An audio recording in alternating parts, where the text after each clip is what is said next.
Your Excellency, you have the floor. Thank you, Mr. Chair. Excellencies, I would like to once again thank Zbigniew for organizing the Ministerial Council meeting, allowing us to express our hopes and expectations for the next year and years to come. As an incoming chairpersonship, we noted down different propositions and views and will reflect on them in the months to come. It was a rather unconventional ministerial meeting. No political decisions, but we should not be discouraged by this or the fact that we did not adopt documents. It is not what matters the most. In fact, we managed to discuss many useful ideas for the political directions of our organization. We should all focus on stopping the war, restoring peace, and create a sustainable grounds for cooperation. Dear colleagues, we are an organization of non-like-minded. That is our added value, which we should maintain through dialogue. This is our mandate: talk to each other, understand our worries and concerns, and then try to bridge differences. Where we come from, we are quite familiar with these processes. However, dialogue comes with trust. For decades now, dialogue has been the bridge-building tool of the OSCE.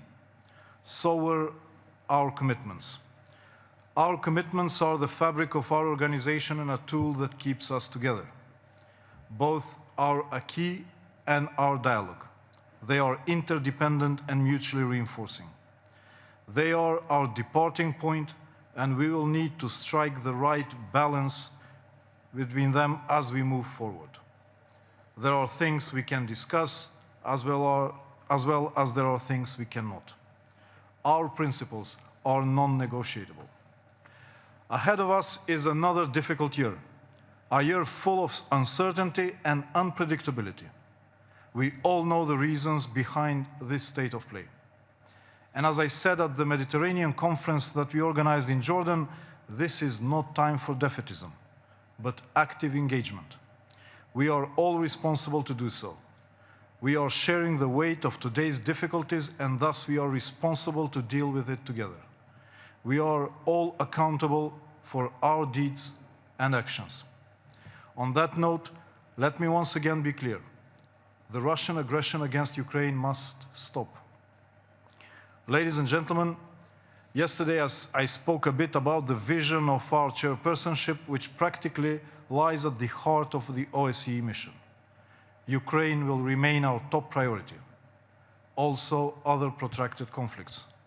But we will also be active in reinforcing our focus on the ground, which appears critical to empower communities and people, the real end users of OSCE output.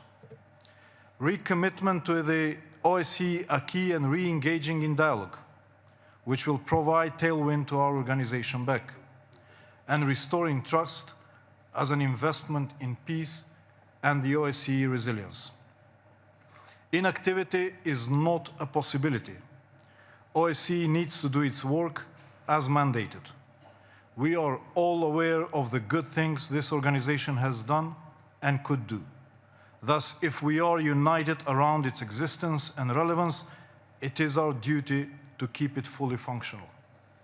Dear colleagues, as we are about to embark this unique journey, we count on your good faith, collaboration, and support.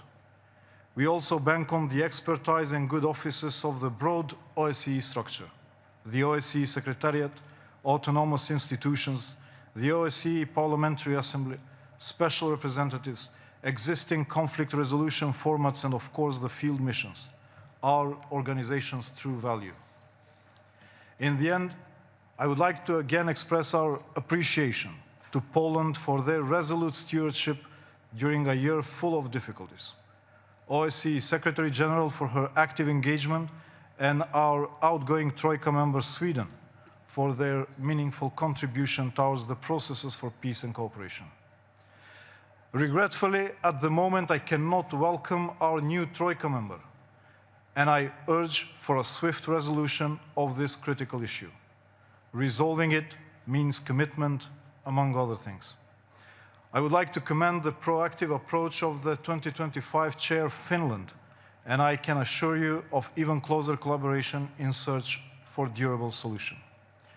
In conclusion, Mr. Chair, North Macedonia stands ready to assume its share of the responsibility, being privileged to serve as a chair of this organization.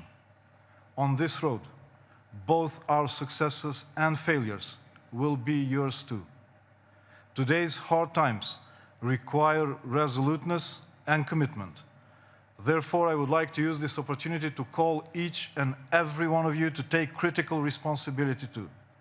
How can we talk about OSCE added value if we are not able to agree on a minimum budget for its normal functioning? This goes as well for all looming uncertainties, as well next year's chair, our agenda, or the leadership mandated to work on its implementation. As I said in September, when I presented our priority areas, both our teams in Skopje and Vienna, assisted by our able international secondees, will be resolute, vigilant, and proactive in implementing the entrusted mandate. I thank you, Mr. Chair.